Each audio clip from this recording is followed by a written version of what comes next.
And then here, we're just back again quick. I don't know if we're going to add this to the episode, but we're just going to click the done button to see what happens. We just made the deck in the other episode, so we got 0 losses. The draft deck is ready. Rank draft, Throne of Eldrazi. We could start that pretty soon here. I think we're just going to render the other episode, and then we're going to go wash dishes while the episode's rendering, and then that should be done, and that would give us a good 40-minute break. Then we could actually come back and then draft, and then we'll just look at the deck again quick, and then see if we could win any matches and get some rankings. Maybe that'd be amazing if we get 7 wins. Alright, so now we're back. So this is like 1 hour later. So the rank draft out Throne. So we already did everything with the video. So we already drafted the deck. It took forever just because we don't know any of the cards in this set. We don't know anything about it. So maybe we could have splashed red to get him and put those other night cards in there. We could have gotten like 2 or 3 of him, but we ended up just getting mono white. So we looked at all the deck, but maybe we'll look at it again quick. So this thing was essentially supposed to be over here because that is the casting cost. So this is the mana curve, 1, 2, 3, 4, 5. That's it, just the 1 5 cost creature. So he's just a 3/4 flyer, that's all he does. Could be anything better? Probably not. So righteous target creature gets +7/+7, so that is creature removal. And then +2/+2 until end of turn, untap it. So that's creature removal as well. Silver Flame Squire, 2/1 soldier. So he also becomes a soldier. So he destroys a creature and then he becomes a soldier. Or he saves a creature. So he counters a spell if he saves something. This one gives your creatures +0/+2 and vigilance. And then the Youthful Knight doesn't do anything. Enchant creatures, so this is like a pacifism if they don't have flying, and just a knight that doesn't do anything. Enchant creature, if it comes with a adventure, gets a +1 counter on it, and he's a 2/2 flyer. And then the Arden Veil Tactician, up to 2 target creatures, tap them, flying 2/3. And then creatures you control get +0/+1, so we got 3 of these in our deck. When he enters the battlefield, create a food token that gives you 3 life. And then the Lonesome Unicorn, we got 3 of these. Sorcery Adventure, create a 2/2 white knight creature token with vigilance. So he has vigilance. Oh, we did not put the timer on. There we go.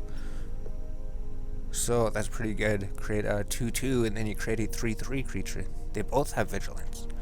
Adamant, he's just a 2/5 knight, but he's definitely going to come on as a 3/6 knight. So he's just going to be a basic 3/6 knight. We're going to have 3 of them. Arcanist Owl, he may draw this enchantment. I think that's the only thing. He may draw this enchantment or this enchantment when he comes to the battlefield, but he's a 3/3 flyer. He's better than this 3/4 flyer if he draws something. If he doesn't, then he's worse. Although he costs 1 less mana, right? So if we never draw the 5th mana, we'll never be able to play him. And then the Resolute Rider, we need 5 mana to cast both of his abilities. Because if we could put both of his abilities on, then he'd just be absolutely crazy. He only costs 4 mana to cast him. And then the Flyer. So maybe if we draft again, we'll be able to get a better deck. Although we only had the 10,000 gold. So we looked at the deck. Now let's go draft with the deck. We got 16 creatures, 7 non-creatures. So it's mostly creatures, right? 16 out of 23 cards are creatures. So there's just 7 cards that aren't creatures. Most of it is creatures. And this artifact is actually a creature, so there's like 2 artifacts. What are the 2 artifacts? Is something else like an artifact? Oh, the equipments. Oh, okay, the 2 artifact equipments. That makes sense. Artifact equipments, and then just the instant. So the instant is just the creature removal.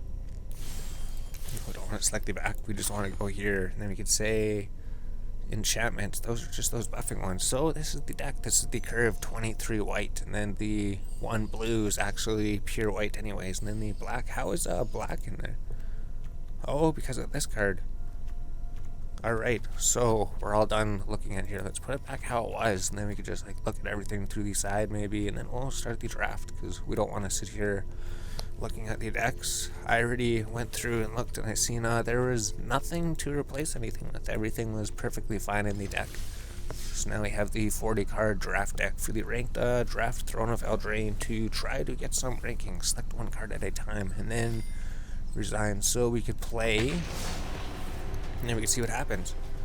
If your opening hand does not contain any early plays, consider taking a mulligan. So it does make sense if you don't have 2 or 3 lands, then mulligan.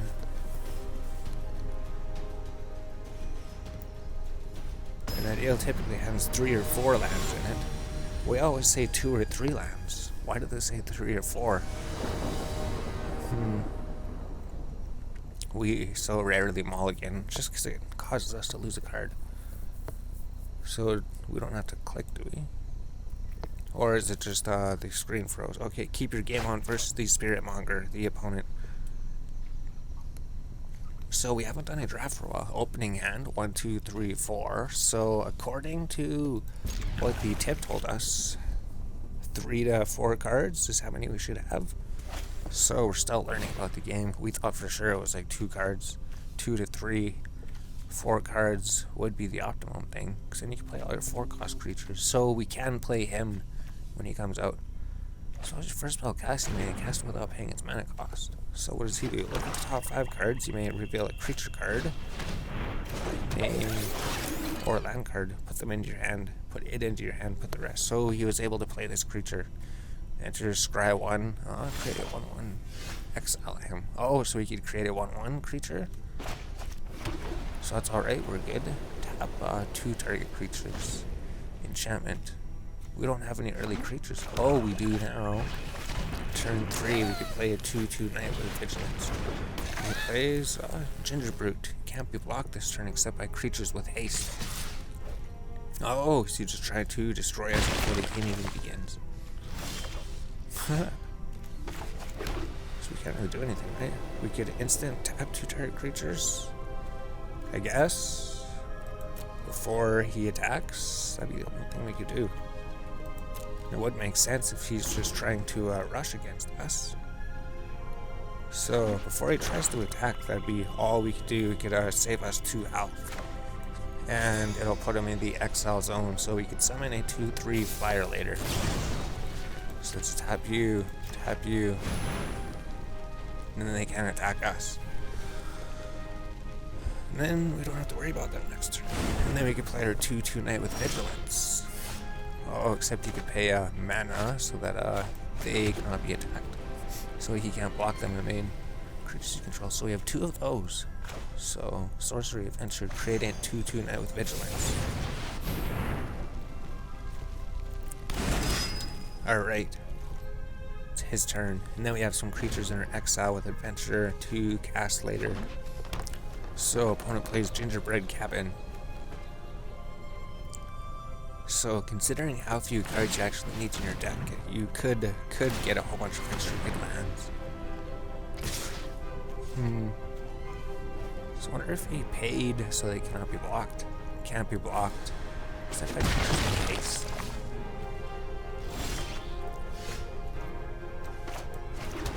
So what do we cast here? We got 4 mana. Cast him, I guess. 4/2 creature. Does he have haste? Lifelink. None of these creatures have haste on them, so we won't be able to block anything. That's gonna give us life. That's it. 3.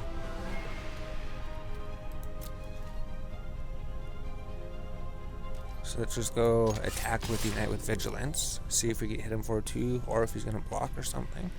But we do need board presence out.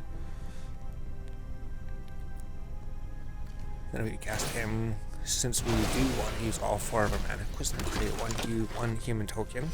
Alright, so he blocked, and then he got destroyed, so we could pay the Resolute Rider. So it just seems it's probably going to seem really loud in the video, because it's going to be going through the headphones out here. So the Resolute Rider has entered the battlefield. Now, opponent's turn. What is he going to play?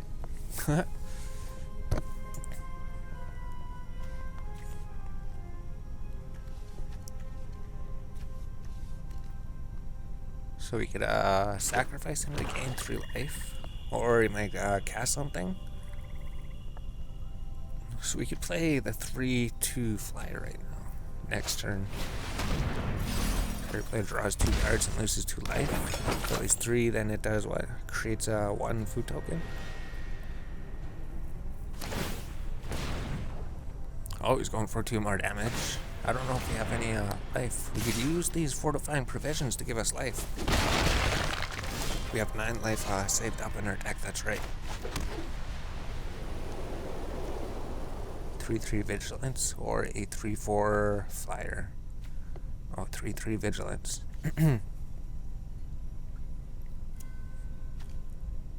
So we'll just keep the vigilance one. We'll cast him. Then we'll attack with everybody and then see what happens. Because he's just going to keep on attacking us and we're not going to be able to block him, so he's doing 2 damage every single turn. So he has been blocked. Perfect. He destroyed his card. 2, 3. And if we play what we could play 2 3 drops next turn, right? 2 3 flyer and then this thing. And we'll get a food token. And then we just have to pay mana to gain life. I think we're doing alright. Mono white deck is doing pretty good. We just didn't really see any powerful cards when we were drafting anything, right? We were drafting and drafting and drafting, and then nothing really caught our interest except for white. White was the dominant color, I guess, in that game.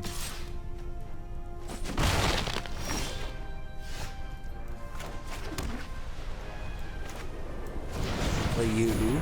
We could also play this other 3 drops, so all of our creatures get +0/+1, and we play a food that can give us life. So, considering everything, we should just send everybody. These guys have vigilance. Oh! What does that thing do? Creature attacks you or a planeswalker you control. That creature's controller loses 1 life, and you gain 1 life. So put us even more on a clock then. So if he's gonna hit us for 3 damage, then for 7, that's 7 damage to us. So we have to eat the food. Have to eat the food. Cause he indestructible. Lifelink. Oh, lifelink. I could give him a lifelink. That would help. And he could give a creature -3/-3 until end of turn. Can he?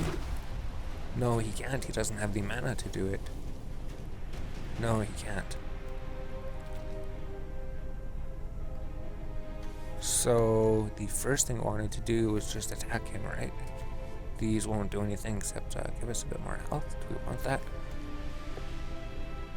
Because we just want to give him lifelink.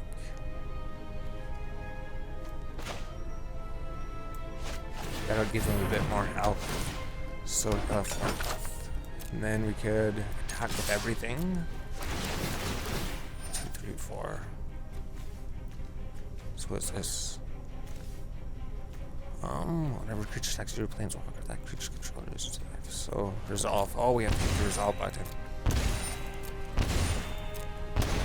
So he gains life when he does that.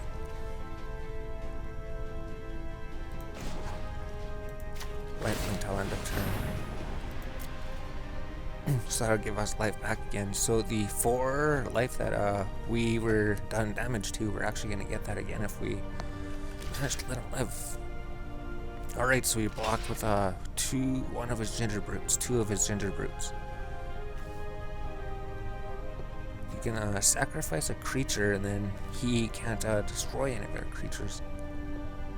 Oh, if he blocks with him next turn or attacks with him or something. Although it's a good thing we have 6 health stored up. Oh, he's taking his blocking back.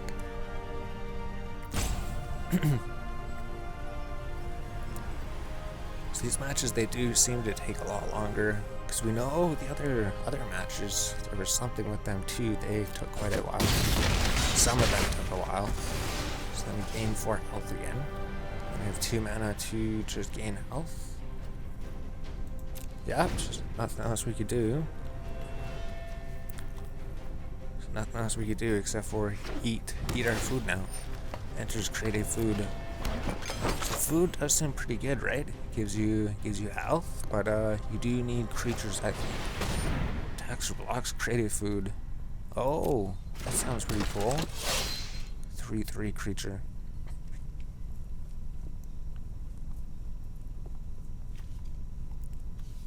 So if we had that card that destroyed the enchantment, I don't know if it would have mattered because we do have to draw the card, right? If we have it in our deck and we don't draw it, then it wouldn't help us. It says artifacts and enchantments can't be blocked except for creatures with haste, which we do not have. Oh, he's actually a gingerbread man? Food golem?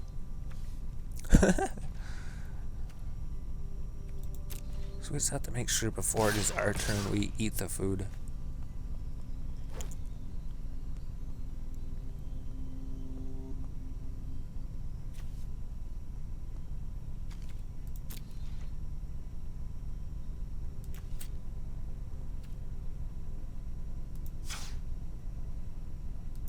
Oh. Why can't I eat it? Oh, I have to click there, sacrifice, there we go. You gain 3 life. So now we have 10, 12 health. Perfect. So there's nothing more we could do this turn. So he doesn't have any cards in hand, that's pretty good. So when we go to attack him again, they're gonna do a whole bunch of damage to us. He has flying. Enchant creature without flying can't attack and its abilities can't be activated. Attacks or blocks create a food. Perfect timing. So if we play Trapped in the Tower, we can get rid of the Savvy Hunter exactly when we needed it. Perfect. So he just has the 3/3 flyer there now. He could still give a creature or something though. If we play the 3/4 flyer, that might help us, because then we could still defend against him. So now what do? So he's going to attack, and then the bird's not going to attack. He doesn't have vigilance. He has vigilance. What do we do? Because if he sacrifices that, 1, 2, 3, target creature gets -3/-3.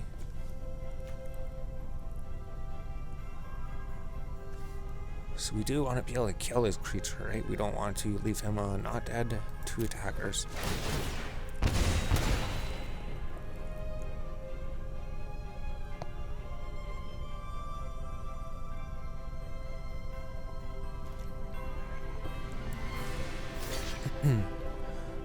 So he has blocked him. So there goes his 1 creature. So 1 creature that's bothering us. His other creature has been dealt with. He just has the 1/1 creatures. So he destroys somebody. So he destroyed the guy who was attacking. -3/-3. So his flyer lives. End turn.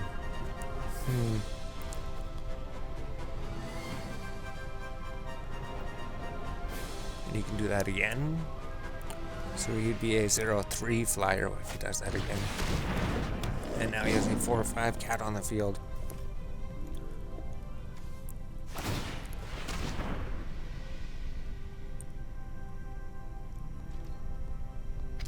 So maybe we should have saved the mana and not played the prize griffin. Although maybe we should have, because we could have saved our other creature, and we could have given him lifelink instead of doing that. So I have like 1 chance here, right? Oh, here we go. +2 vigilance. Which knight do we want it on? Flying and vigilance. Maybe him? Probably the flying guy, because those guys already have vigilance. So we play the Shining Armor Flash. When Shining enters the battlefield, attach it to a knight you control. It gets +0/+2. So we attach it to the Arveil Tactician. And then what do we do? So we don't really have too many options, right? Because if we attack or anything, he's just going to destroy our creature. Although it would get rid of his food, right? And then we wouldn't have to worry about that anymore. But then we wouldn't be able to destroy his flyer at all. He has a 4 or 5 there. We have this thing here. So if we say no attackers and turn, we're at a standstill. Nobody can do anything except for him. He can attack us.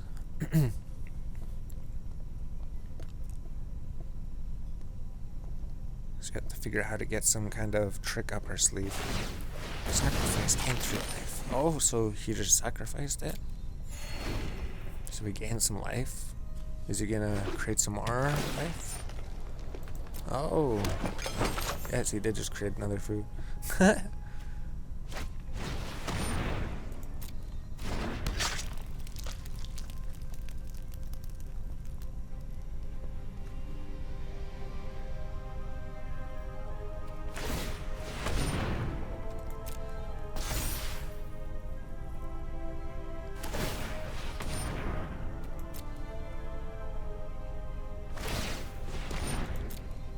There would be no way to boost him up to 3 damage if we sacrifice the prize griffin or something. And he's just gonna hit me for 4 damage.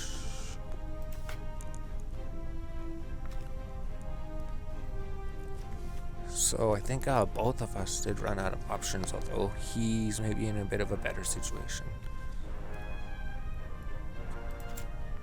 Let's sacrifice the food, gain some health here, so now we're at 10 health. So it all depends what we draw. I don't think we really had any crazy cards besides these ones. I mean, all we have is like a 3/3 flying bird that he could turn to a -3. So I think we have to start going on the offensive, right? He's just going to destroy us. This match isn't going as good as we were hoping. Held in.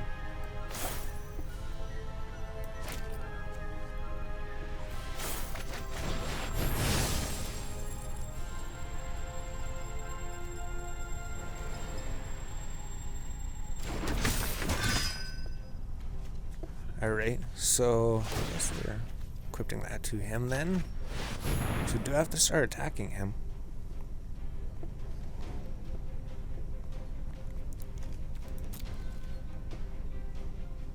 Because he's going to kill us in 2 turns here, so it doesn't really matter, right? We're not going to be able to win. He has defeated us.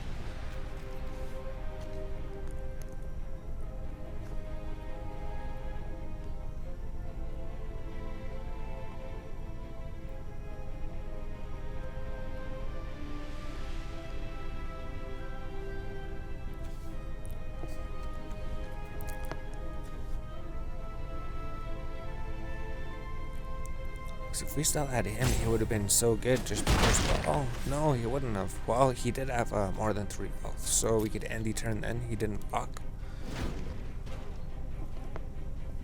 So we have absolutely no way to gain health. 3/4, so it means as soon as we attack next turn, we're done. Bronze enters, create a food token, so... I don't think we've really seen any of these ones, right? Or maybe we did. Maybe the whole set's based on food tokens.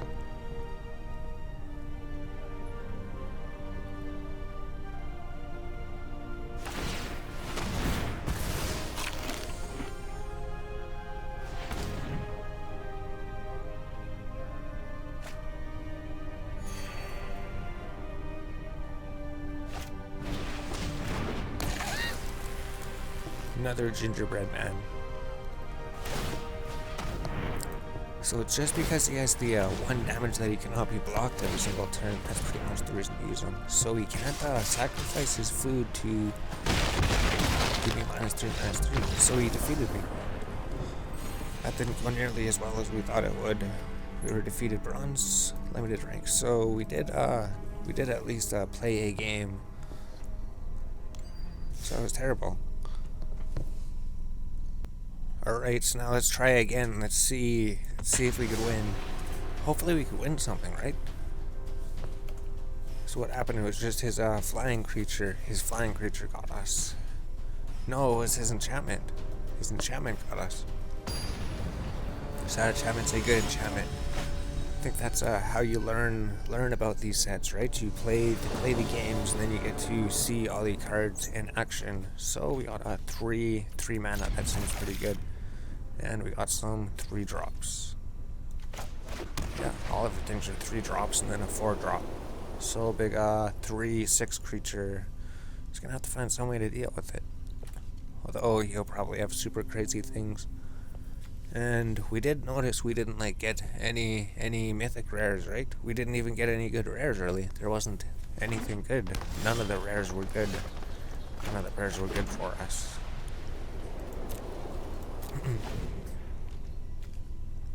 So now opponent plays the gingerbread cabin.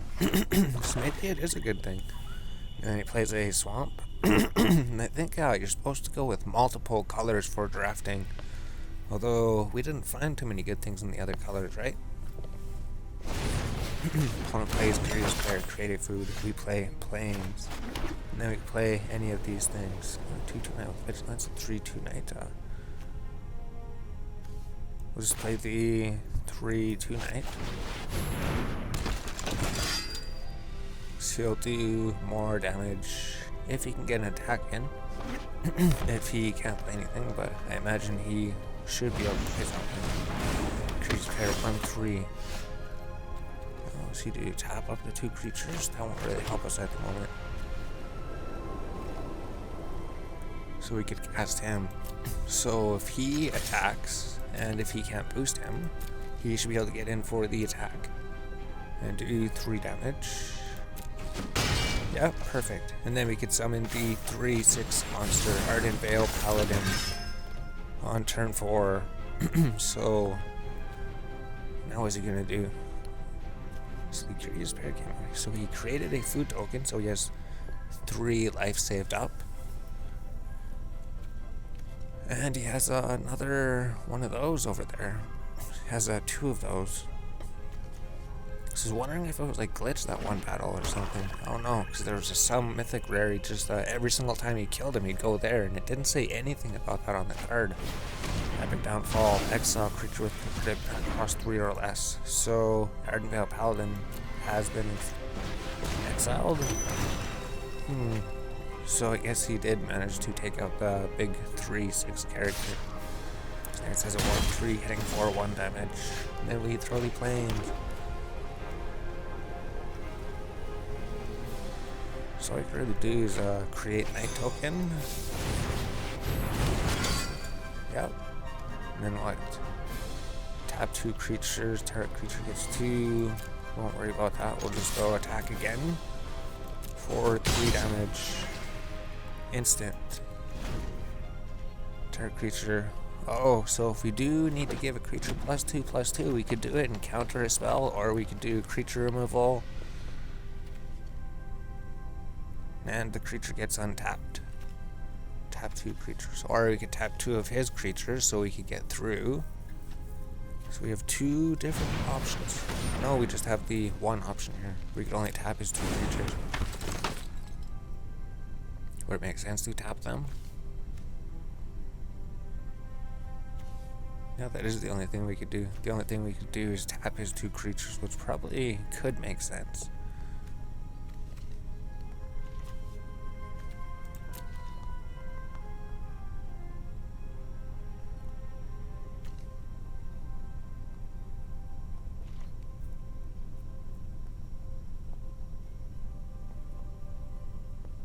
And then we could play him as a creature next turn, maybe.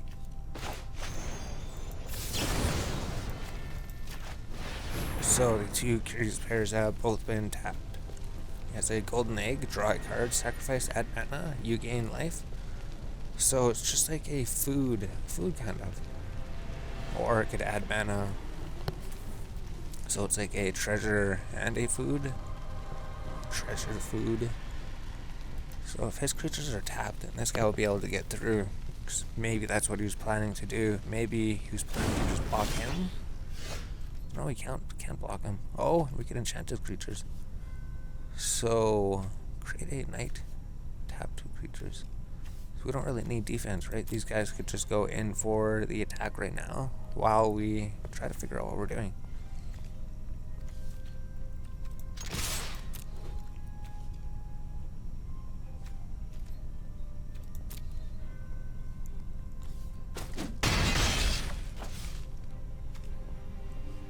So we'll just play this 5 cost 3/3 Vigilance Unicorn then.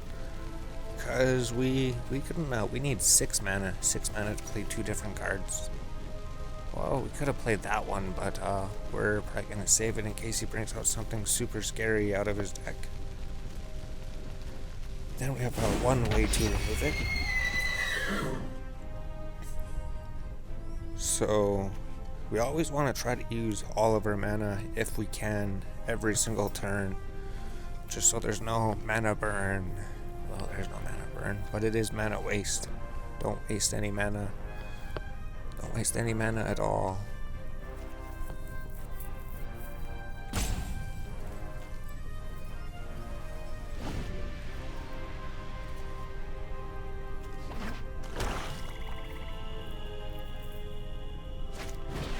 Opponent plays Prophet of Pack. What is he? Scry 2. So he's a 5/5 artifact creature cat.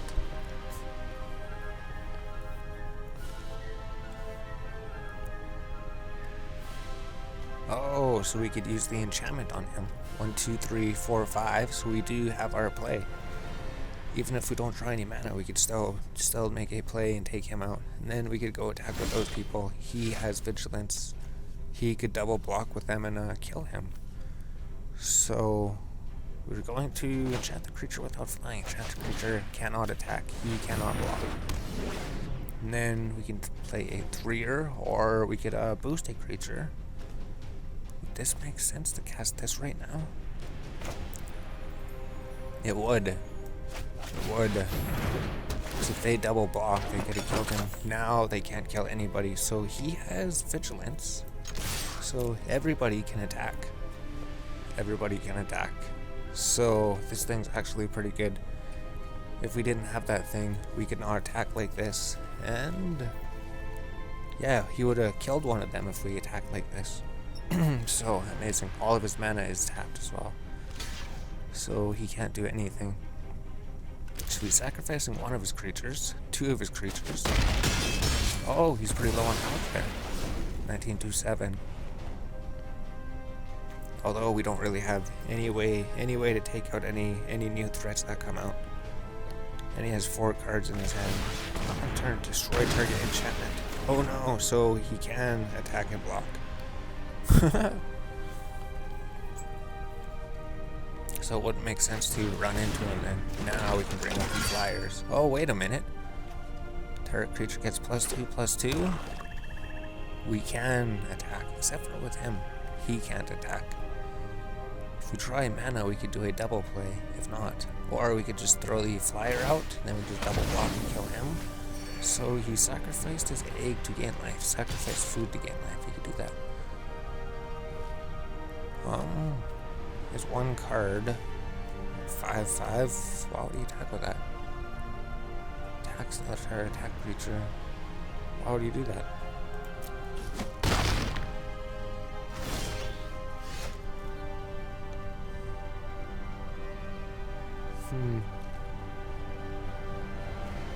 So we could untap our creature, right? We could untap him and give him +2/+2. We just need to make sure to save our mana. So we can't play anything. We could eat food and do that. So we can attack with everything. Vigilance. He has vigilance. Yep. All the attackers. So the untapping thing doesn't really make a difference at the moment then. And maybe we might actually win this one if he doesn't pull any tricks. Or should we get a 3/3 flyer out? Or should we play safe? Probably should play safe, because he's gonna give him he's gonna be a 7/7 creature. He's just a 2/2, so if he does attack with him, it wouldn't really matter then, right? 1, 2, 3. Let's go with the 3/4 flying creature. And just cast him out. Just now it's the opponent's turn.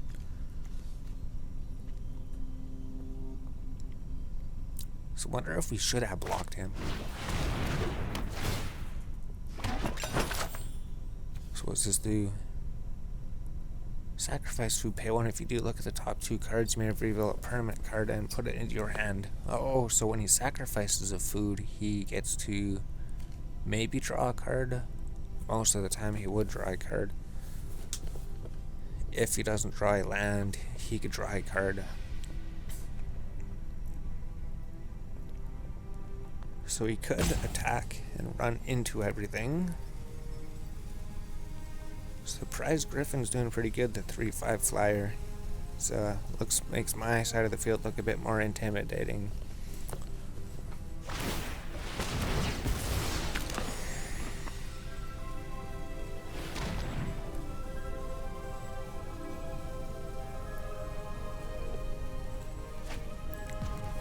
Oh, and it was revealed. Sacrifice of food. Target creature blocks him if he's able to. Alright, so good thing we have a whole bunch of creatures on the field.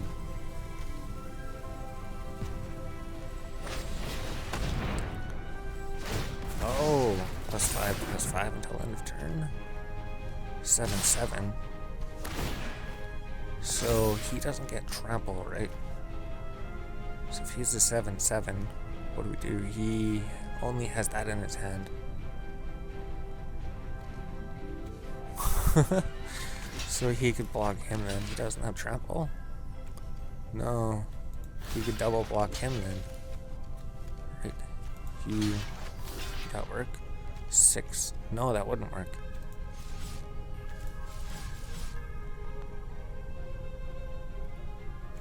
So you just block him. Or do we take the 12 damage and destroy him?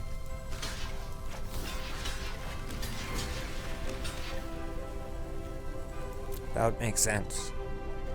Destroy him. Take the 12 damage.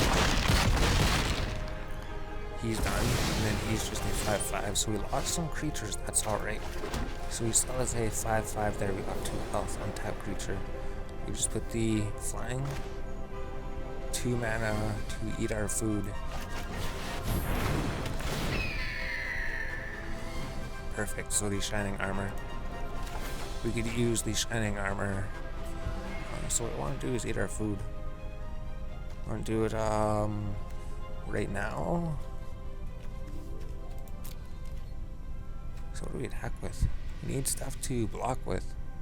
3/3, 3/4. It's going to be the same damage. Nothing's going to block him.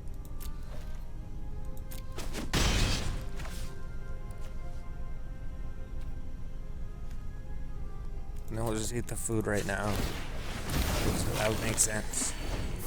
Opponent's turn. Unless he just draws something that does 5 damage to us. No, he drew the land sacrifice, so he can make something block him if it has to. So our flyers will be able to go through. Our flyers are going to go through. Our flyers are going to go through. 6 damage. Destroys the Prophet of the Peak. He destroys one of my birds. My turn. Next. Fly into victory. Bird. Oh, hit the next button again. Fly into victory, bird. 3 damage. We won. The prize Griffin won us the battle. He flew in swiftly to destroy the enemies, and we got 2 tiers. Oh, so it's shorter. For the standard, you need to go through 3 rings. So here we need to win 2 battles to go up. Bronze tier 4. So we just need to win 8 battles instead of 16 battles. So that was our first win. So we lost the first battle, and then we won the first one. So we got what? 1 pack? Did it show if we got the bonus pack, or do we get them at the end? Because it shows a 22% chance to win a bonus pack. 100 gems and 1 pack. So 1 loss, 1 win, 50%. 50% win ratio.